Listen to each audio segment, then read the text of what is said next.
Hello friends, आज हम पढ़ेंगे बीएनएस भारतीय न्याय संहिता 2023 अपराधों से संबंधित उपबंधों का समेकन और संशोधन करने। समेकन मतलब कंसोलिडेटेड एंड अमेंड करने तथा उससे संबंध या उसके अनुषांगिक विषयों के लिए अधिनियम है। ठीक है।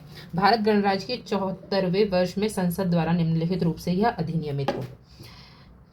अब ये जो भारतीय न्याय संहिता है ये 2023 का 45वें नंबर का संसद में, मतलब 2023 में जितने भी बिल आए होंगे उसमें 45वें नंबर का ये अधिनियम है। ठीक है।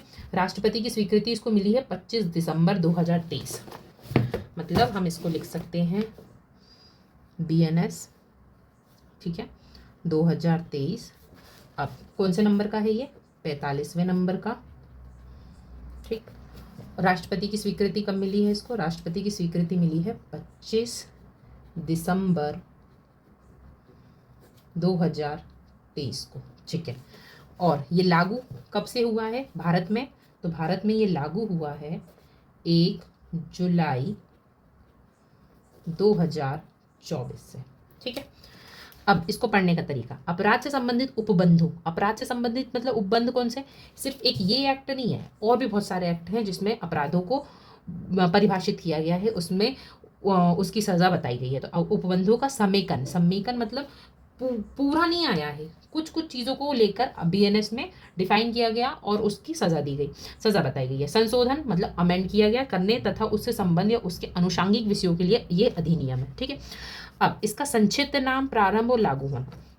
इस अधिनियम का संक्षिप्त नाम भारतीय न्याय संहिता 2023 है। इसका नाम क्या है? भारतीय न्याय संहिता सेक्शन 1 बताता है ये। ठीक है। संहिता, भारतीय न्याय संहिता 2023। ठीक।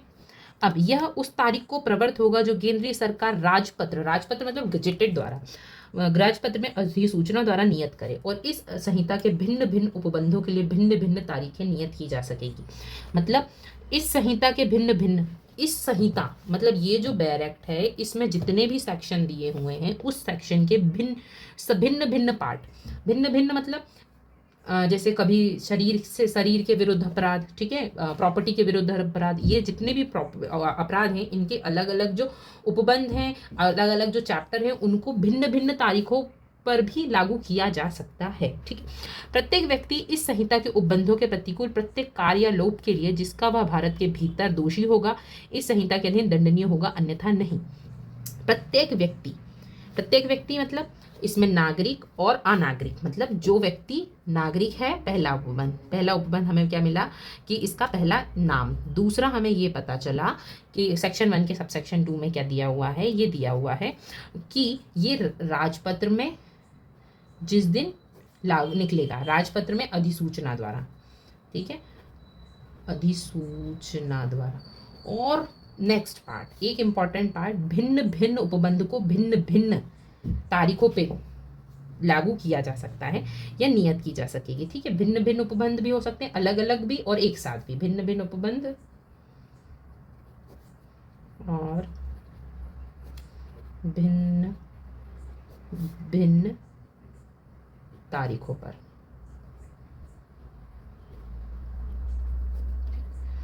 थर्ड पॉइंट कहता है ये कि अब जो तीसरा पॉइंट है वो बात करता है प्रत्येक व्यक्ति इस संहिता के उपबंध के प्रतिकूल प्रत्येक कार्य या लोप के लिए जिसका वह भारत के भीतर दोषी होगा इस संहिता के अधीन दंडनीय होगा, अन्यथा नहीं।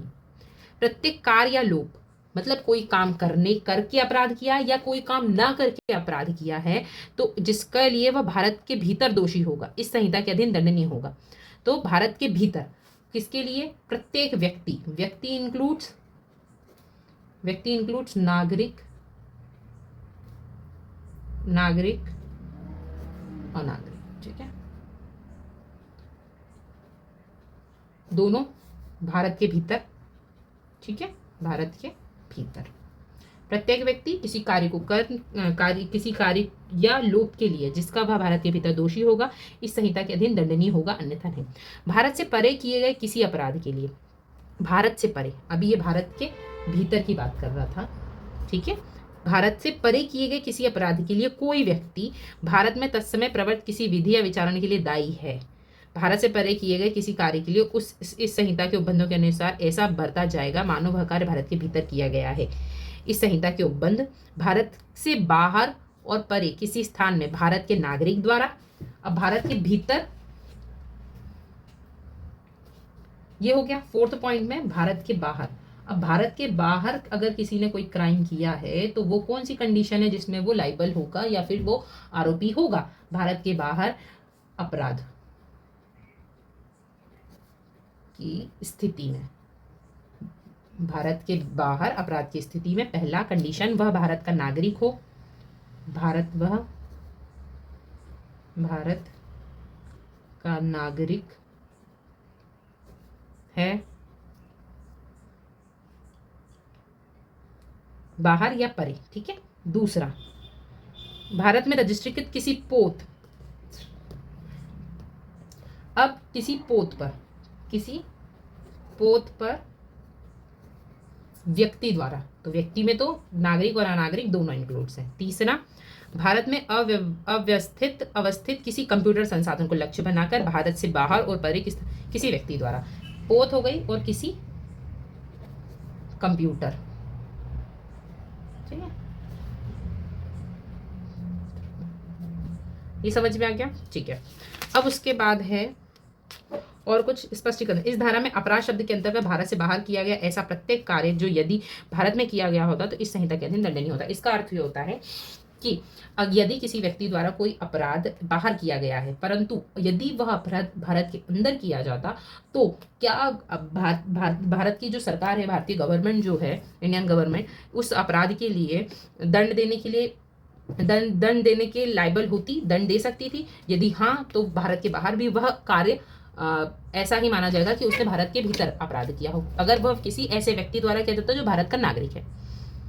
इस संहिता में की कोई बात भारत सरकार की सेवा के अधिकारिक सैनिकों, नौसैनिकों, वायु सैनिकों द्वारा विद्रोह अभित्यजन के दंडित करने वाले किसी अधिनियम के उपबंधों या किसी विशेष स्थानीय विधि के उपबंधों पर प्रभाव नहीं डालेगी।